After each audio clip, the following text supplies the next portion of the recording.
अपने सामने जानवी को इस भयानक हाल में देखकर संजय दीवान की हालत खराब हो जाती है। उसका पूरा शरीर डर से कांपने लगता है और उसने जो भी जानवी के साथ किया था वो सब उसकी आंखों के सामने आ जाता है।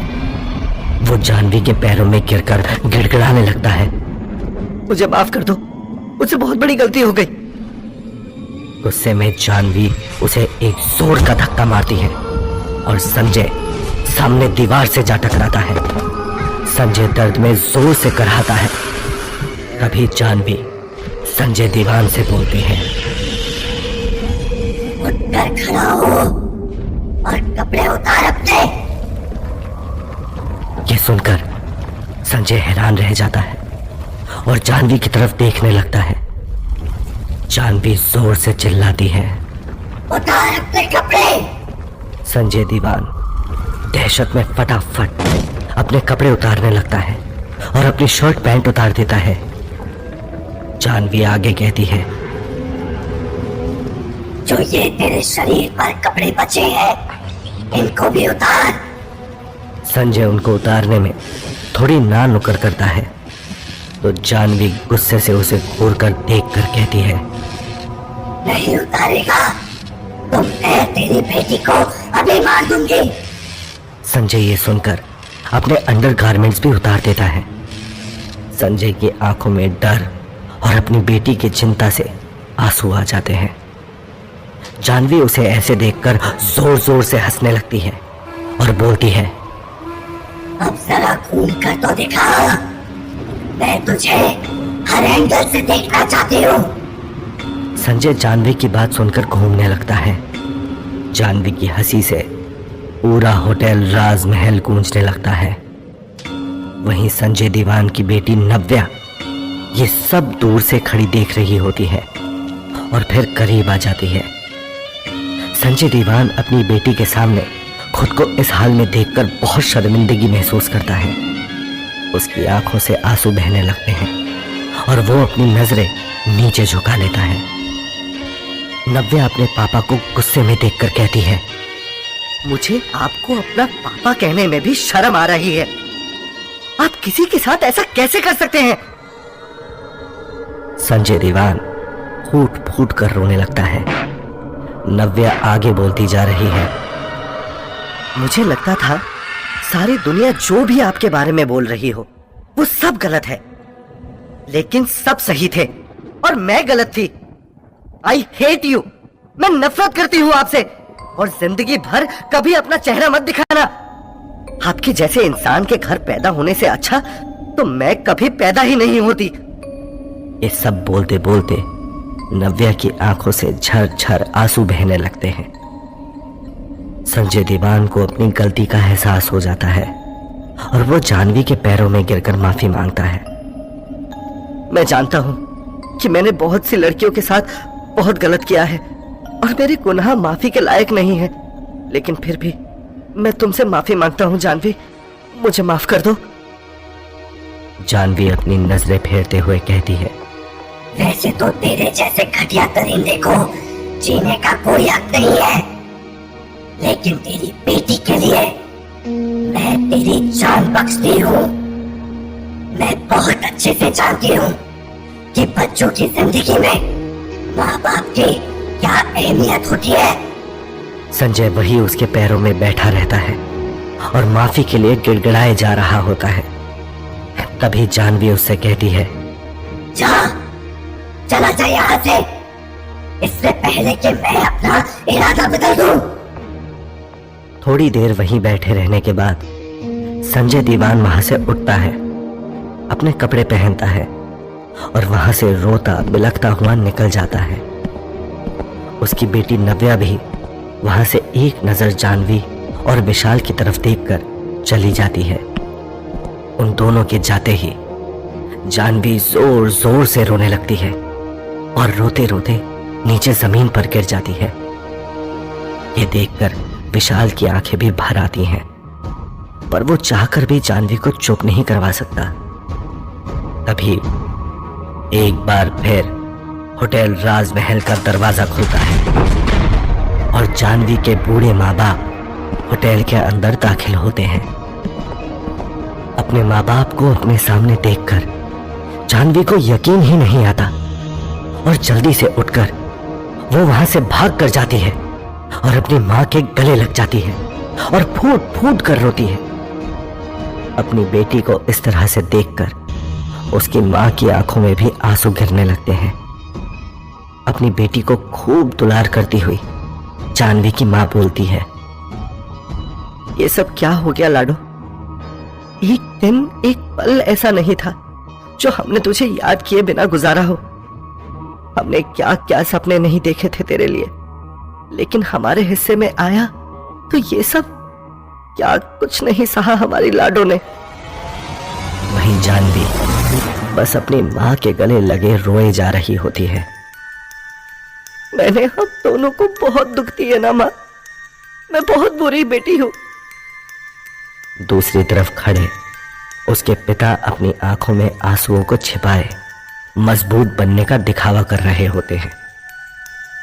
तभी जानवी अपने पापा की तरफ देखती है और उनकी आंखों से आंसू बहने लगते हैं और जानवी उनके गले लग जाती है। उसके पापा भी उसे बहुत दुलार करते हैं और रोते हुए कहते हैं, काश काश मैंने तुझे उस दिन प्यार से समझाया होता और खुद सही तरीके से तुझे तेरे हीरोइन बनने के सपने में मदद करता, तो आज मेरी बच्ची तो हमारे साथ होती। मुझे माफ कर दे। अपने पापा को रोता हुआ देखकर जानवी बोलती है, नहीं पापा, आप तो बहुत अच्छे हैं। काश कि मैंने आपकी बात मान ली होती और मैं उस दिन घर से भाग कर ना आती, तो आज मेरी जिंदगी क्या होती। उसके पिता बीच में ही बोल पड़ते हैं, अगर तेरे घर आने पर मैंने पाबंदी न लगाई होती तो उस रात घर लौट आती। जब तेरे पास कहीं जाने का कोई ठिकाना ही ना बचा था तो तू भी क्या करती। वहीं ये सब बोलते बोलते पूरा परिवार बस अपनी किस्मत के आगे मजबूर आंसू बहाए जा रहा होता है। दूर खड़ा विशाल ये सब देखकर खुद पर काबू नहीं रख पाता और उसकी भी आंखों से आंसू बहने लगते हैं, लेकिन ये खुशी के आंसू हैं। उसने जानवी को उसके माँ पापा से मिलवा दिया।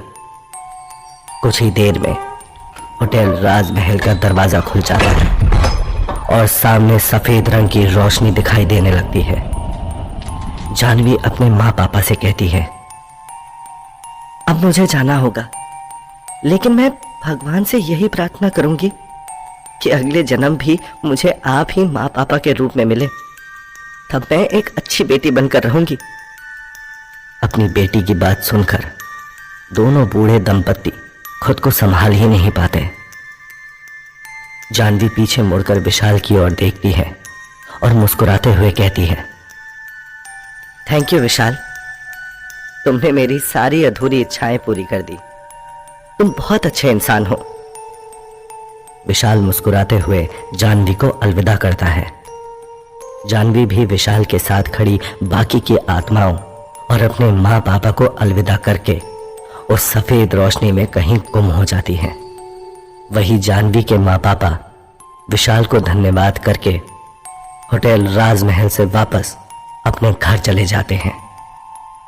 विशाल अभी अपने आंसू पोंछ ही रहा होता है कि तभी उसे अपने सामने मल्लिका नजर आती है और वो विशाल से पूछती है, तुम क्यों रो रहे हो विशाल? विशाल कहता है, नहीं नहीं बिल्कुल नहीं। मल्लिका विशाल का जवाब सुनकर मुस्कुराने लगती है और देखते ही देखते धुएं की तरह वहां से गायब हो जाती है। विशाल जाकर अपनी चेयर पर बैठ जाता है और उसकी आंखों में सुकून साफ दिखाई दे रहा होता है। वो शांति से अपनी आंखें बंद करता ही है कि तभी एक बार फिर उसके कानों में लोगों के चीखने और चिल्लाने का शोर सुनाई देने लगता है। विशाल हड़बड़ाहट में अपनी आंखें खोलता है तो चारों तरफ भीषण आग लगी होती है। विशाल जल्दी से होटल राजमहल से बाहर आ जाता है और जैसे ही पीछे पलटकर देखता है तो होटल धू धू करके बुरी तरह से जलकर मिट्टी में मिल रहा होता है। विशाल होटल से घर आते ही औंधे मुंह बिस्तर पर गिर जाता है। पूरे दिन और रात की थकान की वजह से विशाल को तुरंत ही नींद आ जाती है। जब विशाल की आंख खुलती है तो दोपहर के 1 बज रहे होते हैं। विशाल को आज सब बहुत अच्छा लग रहा होता है। तभी दरवाजा खुलता है और प्रिया कमरे के अंदर दाखिल होती है और सीधे विशाल पर कूद पड़ती है। प्रिया को देखते ही मुरली विशाल के कान में फुसफुसाता है, लो, इस सुहानी दोपहर में इस चुड़ैल की ही कमी थी। तभी बंसी दूसरे कान में फुसफुसाता है, चल भाई मुरली, चलते हैं यहाँ से। अब तो ये दोनों फिर से चालू हो जाएंगे। तभी प्रिया विशाल की शर्ट के बटन खोलने लगती है। ये देखकर विशाल को कुछ अच्छा नहीं लगता और वो बोलता है, अब प्रिया, हम लोग क्या सिर्फ इसीलिए मिलते हैं? प्रिया जवाब देती हुई कहती है, विशाल, तुम कहना क्या चाहते हो? विशाल कहता है, मेरा मतलब ये है प्रिया कि कभी तुम पास आकर बात भी कर लिया करो। जब भी तुम आती हो बस एक ही चीज होती है हमारे बीच। प्रिया गुस्से में कहती है, ओह, तो अब तुम्हें मेरे प्यार करने से भी दिक्कत होने लगी? विशाल ने प्यार से समझाते हुए कहा, प्रिया, प्यार का मतलब सिर्फ जिस्मानी नहीं होता है, एक दूसरे के इमोशन को समझना भी जरूरी है। प्रिया ने विशाल से दूर होते हुए कहा, अच्छा, तो तुम ये कहना चाहते हो कि मैं तुम्हें नहीं समझती? रात रात भर तुम भूत चुड़ैलों के बीच बिजी रहते हो और दिन में सोए रहते हो। इस सब में मेरी क्या गलती है विशाल? विशाल ने आगे कहा, मैं तुमसे सिर्फ ये कहना चाहता हूं प्रिया कि क्या हम 2 पल आराम से बैठ नहीं सकते? क्या बातें नहीं कर सकते? प्रिया गुस्से में बोलती है, हाँ, मैं तो तुम्हें आराम करने ही नहीं देती ना, इसीलिए तुम अब ऐसा करो, तुम अकेले बैठकर आराम ही करो। इतना कहकर प्रिया गुस्से में धड़ाम की आवाज के साथ दरवाजा बंद करके वहां से चली जाती है। यह सब देखकर विशाल उदास होकर बैठ जाता है। उसे ऐसा पहली बार लगा जैसे प्रिया उसको समझती नहीं है। पूरे दिन की परेशानी के बाद विशाल रात 11 बजे होटल राजमहल पहुंचता है। विशाल जैसे ही रिसेप्शन डेस्क पर पहुंचता है, वो अपने सामने का नजारा देखकर अपनी आंखों पर विश्वास नहीं कर पाता और अचानक जोर से विशाल की चीख निकल जाती है। दरअसल विशाल के सामने एक बहुत ही भयानक औरत मौजूद है जो अपने ही शरीर को नोच नोच कर खा रही होती है और वो अपने शरीर के जिस हिस्से को नोचती जा रही होती है वहां से एक अजीब से रेंगने वाले कीड़े निकलने लगते हैं और देखते ही देखते वो रेंगने वाले कीड़े पूरे डेस्क पर फैल जाते हैं। तभी अचानक वो औरत खाते खाते विशाल को देखती है और विशाल के चेहरे की हवाइयां उड़ने लगती है। वो औरत विशाल की ओर देखकर बड़े ही खौफनाक तरीके से मुस्कुराती है। उस औरत के खून से रंगे दांत देखकर तो किसी का भी खून पानी बन जाए। डर के मारे विशाल पसीने से लथपथ हो जाता है और अपनी आंखें बंद कर लेता है। तभी वो औरत चलकर विशाल की ओर बढ़ने लगती है और उसकी डरावनी हंसी मानो पूरे होटल में गूंजने लगती है। वो औरत विशाल के बिल्कुल नजदीक आ जाती है और विशाल भी अपने चेहरे पर उस औरत की आहट महसूस कर पा रहा होता है। तभी उस औरत के शरीर से कीड़ा विशाल के चेहरे पर गिर जाता है। ये सब महसूस करते हुए विशाल के रोंगटे खड़े होने लगते हैं। उसे लगता है जैसे आज उसकी जिंदगी का ये आखिरी दिन है। तभी वो औरत विशाल के चेहरे की ओर झुकती है और उस कीड़े को उठाकर खा जाती है। विशाल की हालत बहुत खराब हो रही होती है। तभी इतने में वो औरत विशाल के कान के पास जाकर धीरे से फुसफुसाती है, डरो मत विशाल, आंखें खोलो, मैं तुमको कुछ नहीं करूंगी।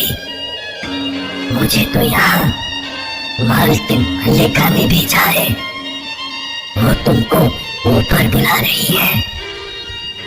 और इतना बोलकर वो औरत एक झटके से वहां से गायब हो जाती है।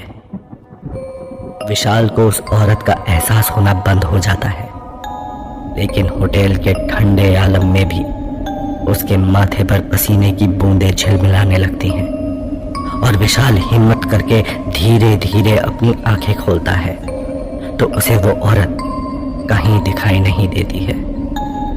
विशाल सीधे मल्लिका के कमरे की ओर बढ़ जाता है। मल्लिका का कमरा पूरे होटल का सबसे सुंदर, आलीशान और बड़ा कमरा है। कमरे के सामने पहुंचकर विशाल सोच ही रहा होता है कि अंदर जाऊं या नहीं जाऊं। इतने में विशाल को अंदर से आवाज आती है। क्या सोच रहे हो विशाल? आओ, अंदर आओ।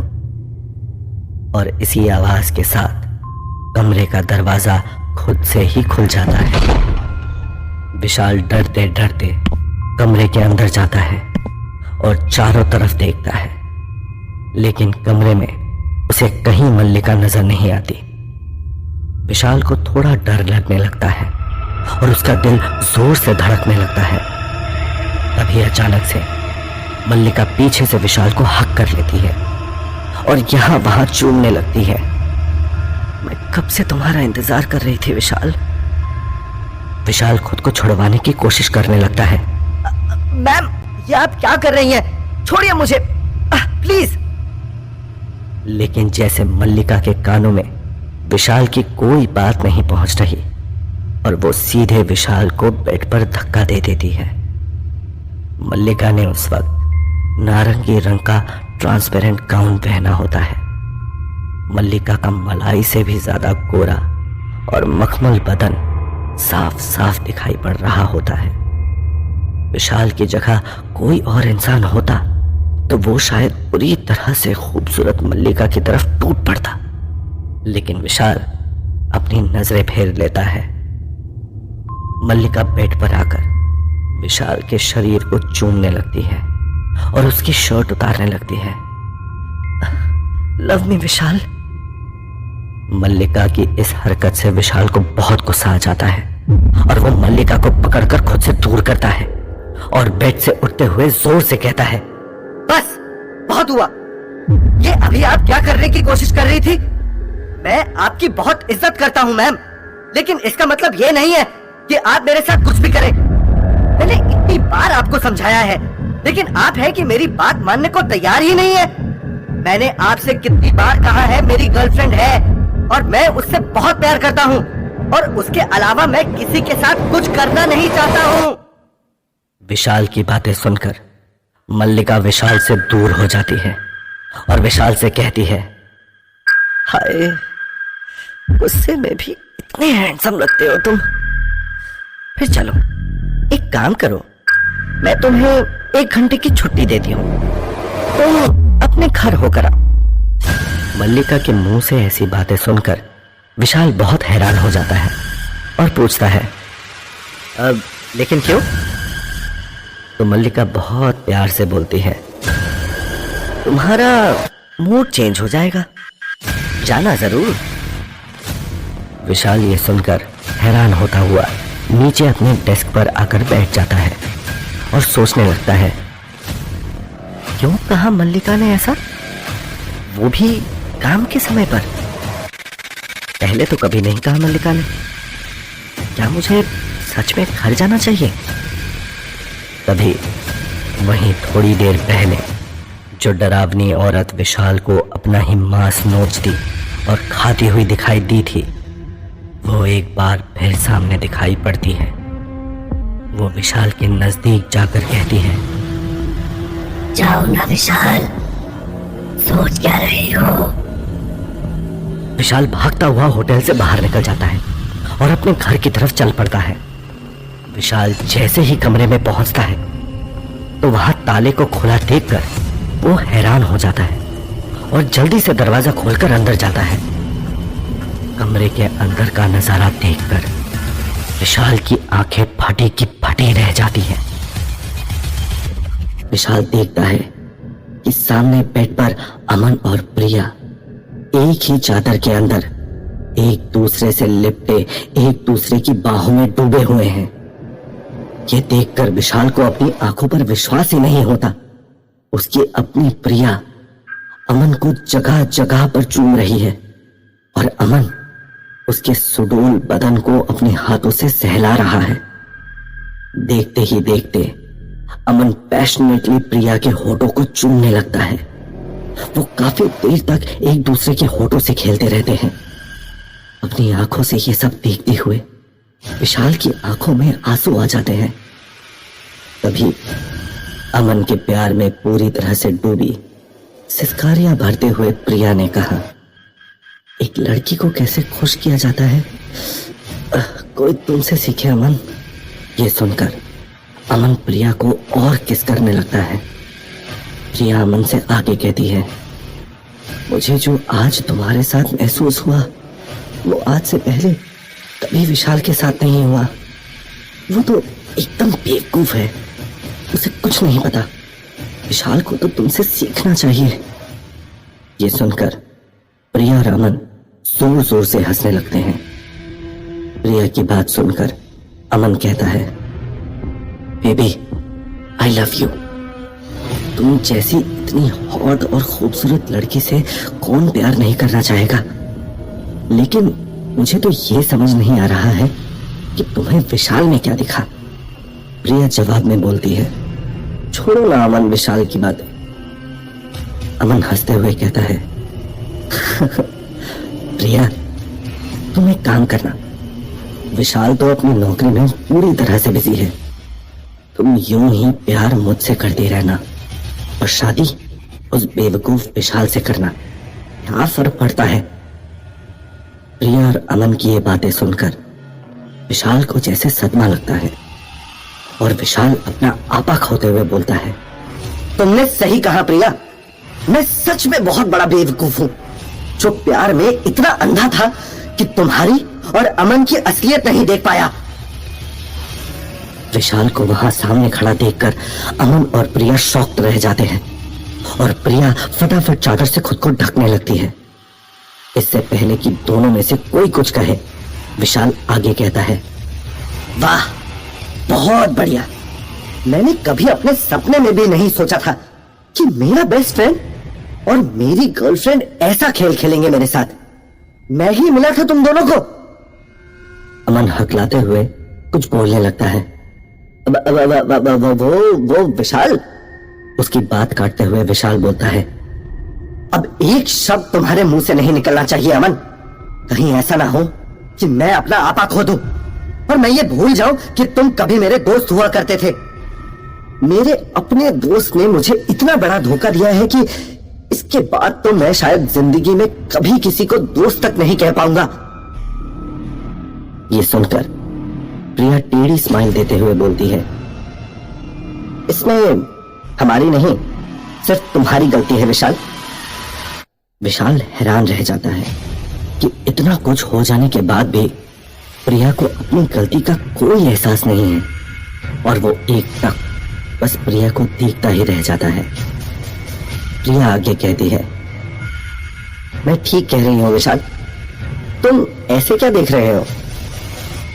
तुम सिर्फ कहने को कहते हो कि मुझसे प्यार करते हो, लेकिन मेरी जरूरतों का तुम्हें क्या ख्याल था।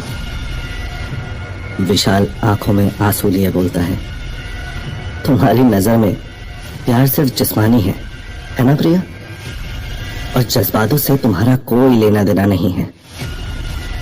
प्रिया बीच में ही बोल पड़ी, ओ कम ऑन विशाल, तुम किन जज्बातों की बात कर रहे हो। सारी गलती तुम्हारी है, तुमने कभी मुझे टाइम दिया ही नहीं। तुम्हारे लिए अगर कुछ जरूरी था तो बस अपनी वो होटल राजमहल की नौकरी। विशाल ने कहा, वो नौकरी भी मैंने हम दोनों की अच्छी जिंदगी के लिए ही ज्वाइन की थी ना, और तुम मेरे पीठ पीछे मेरे ही दोस्त के साथ ये सब कर रही हो। प्रिया ने कहा, हाँ मैं अमन के साथ बहुत खुश हूं क्योंकि वो जानता है कि कैसे मुझे खुश रखना है, और अमन का सारा टाइम भी मेरा ही होता है।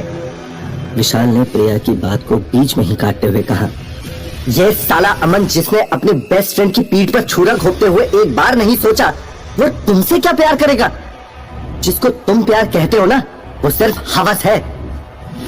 विशाल आगे कहता है, अच्छा हुआ जो तुम दोनों की असलियत मेरे सामने आ गई, वरना पता नहीं कब तक तुम दोनों मुझे यूं ही धोखा देते रहते।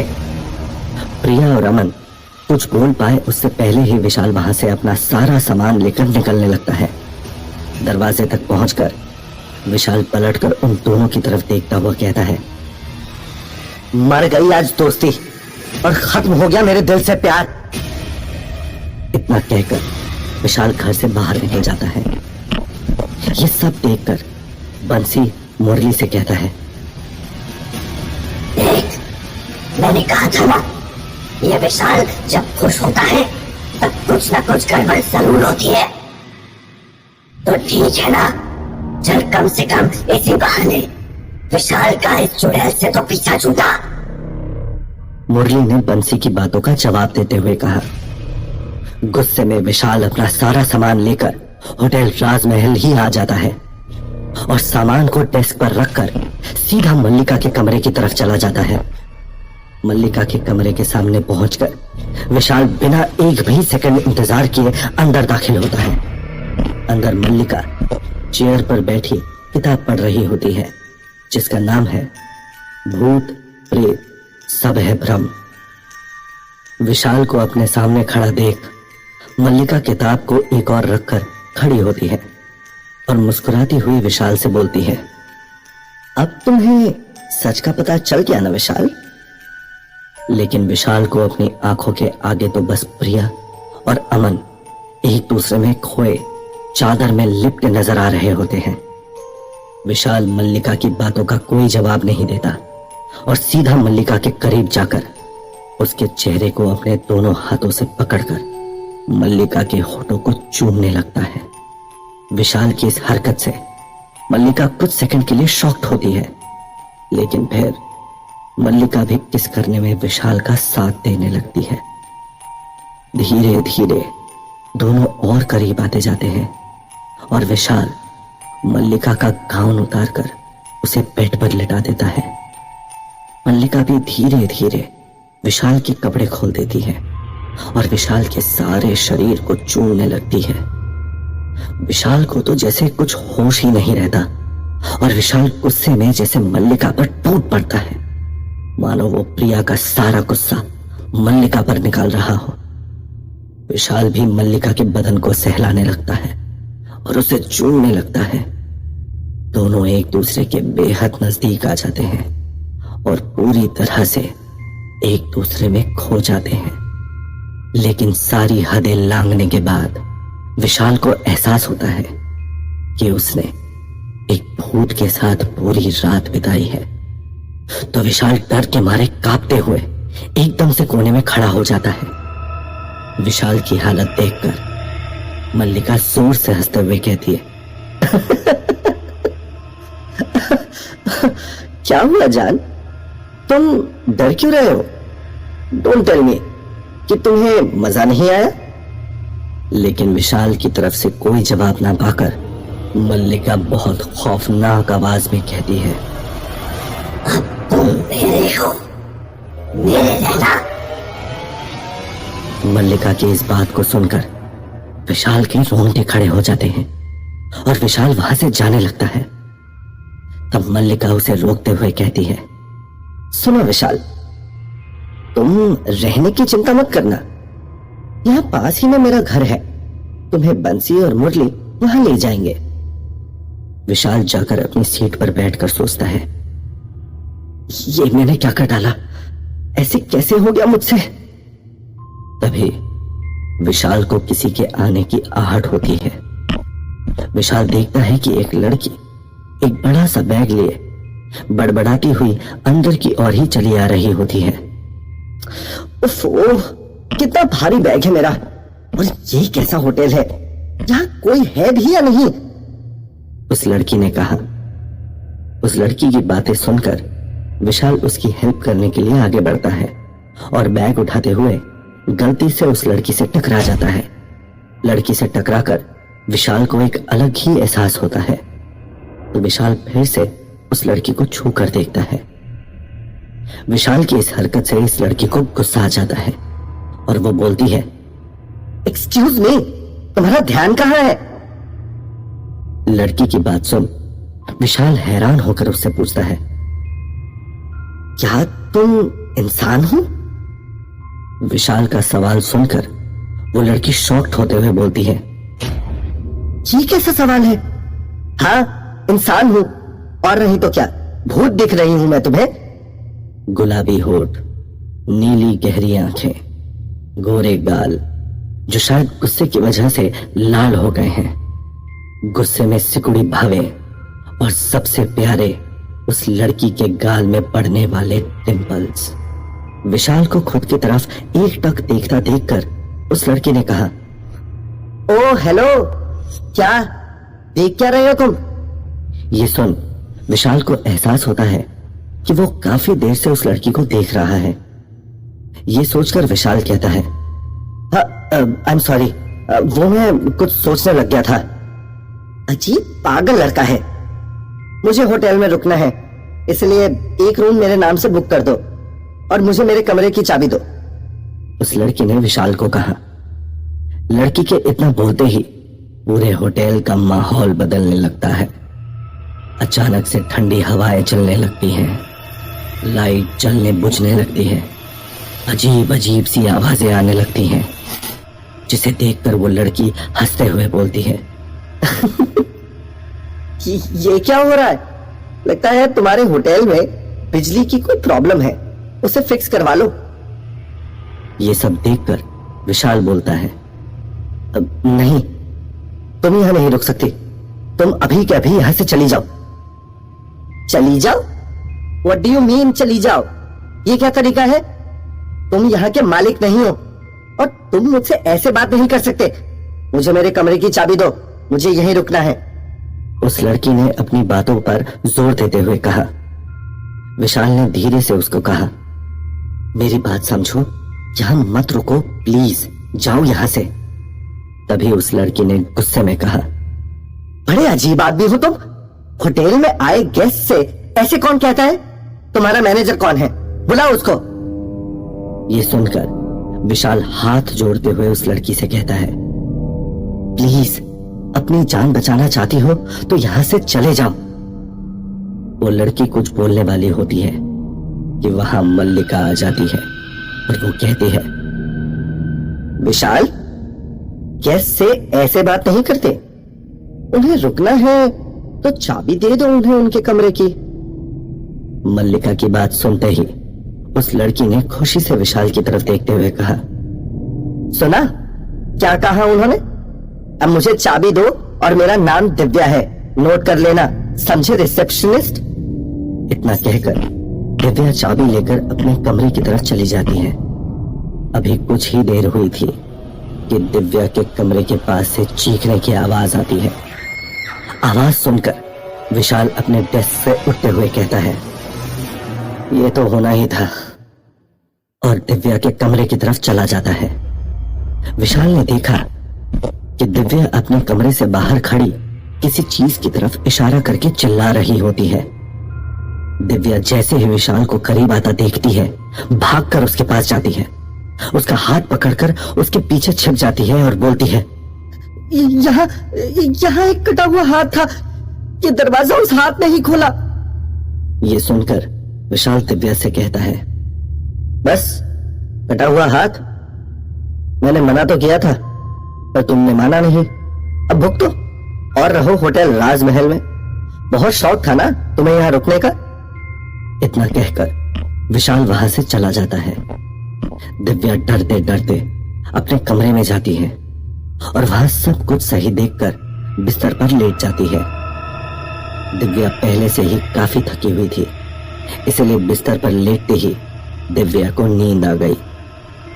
दिव्या को सोए हुए थोड़ा ही समय बीता था कि दिव्या को एहसास होता है जैसे कोई उसका कंबल खींच रहा है।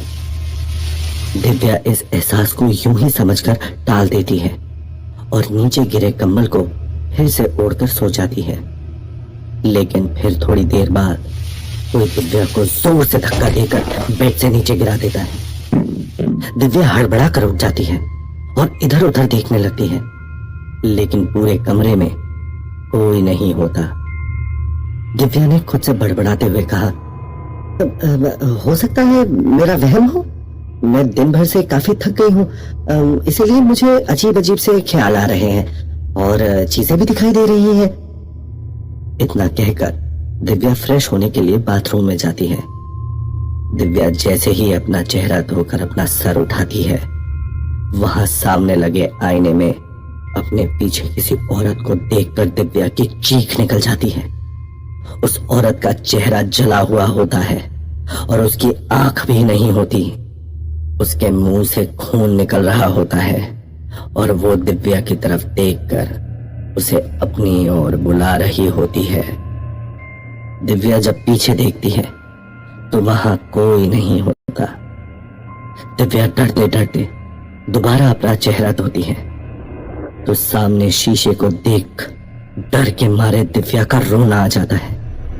सामने आईने में खून से लिखा होता है, वेलकम टू राजमहल दिव्या। ये देखकर दिव्या भागती हुई अपने बिस्तर के पास आती है। दिव्या बिस्तर के पास खड़े अपनी सासू को काबू में करने की कोशिश कर रही होती है कि अचानक कमरे की लाइट जलने बुझने लगती है, खिड़कियां आवाज करने लगती है और लोगों के रोने की आवाज भी आने लगती है। दिव्या को ऐसा लगता है मानो कितने सारे लोग रो रहे हों और उसे बुला रहे हों। दिव्या बचाओ हमें, बचा लो हमें, दिव्या बचा लो। इन सब चीजों से परेशान होकर दिव्या अपने कानों पर हाथ रखकर जोर से चिल्लाती है, बस बहुत हो गया। कौन हो तुम लोग? क्या चाहते हो मुझसे? दिव्या के इतना कहते ही चारों तरफ एकदम सन्नाटा हो जाता है। सारी आवाजें आना बंद हो जाती हैं, तेज हवा का चलना बंद हो जाता है और दिव्या के सामने वाली दीवार में खून से उभर कर लिखा जाता है, वेलकम टू राजमहल दिव्या। ये सब देखकर दिव्या गुस्से में चिल्लाती है, अगर ये सब मजाक है तो प्लीज ये सब बंद करो। मुझे ऐसे मजाक बिल्कुल पसंद नहीं। होटल राजमहल में जो भी होता है वो सब सच होता है दिव्या, कोई मजाक नहीं। इस आवाज को सुनकर दिव्या डर के मारे कमरे से भागती हुई नीचे रिसेप्शन पर चली जाती है। रिसेप्शन पर विशाल को खड़े देखकर दिव्या विशाल को हाफते हुए बताती है, मेरे कमरे में लाइट कुछ हो रहा है, कुछ करो, लोगों की आवाजें आ रही हैं, कोई बोल रहा है, खून भी था मेरे कमरे में। दिव्या की सारी बातें सुनकर विशाल दिव्या से आहिस्ते से कहता है, अब समझी मैं क्यों मना कर रहा था होटल राजमहल में रुकने से? पर नहीं, तुमको तो यही रुकना था। तो अब रुको, अभी तो बस शुरुआत है, आगे आगे देखते जाओ ये होटल राजमहल तुम्हें क्या क्या रंग दिखाता है। तो क्या होगा कहानी में आगे? ये दिव्या कौन है और कैसे होटल राजमहल में आ पहुंची है? अब कौन सी नई चुनौती आएगी विशाल के सामने?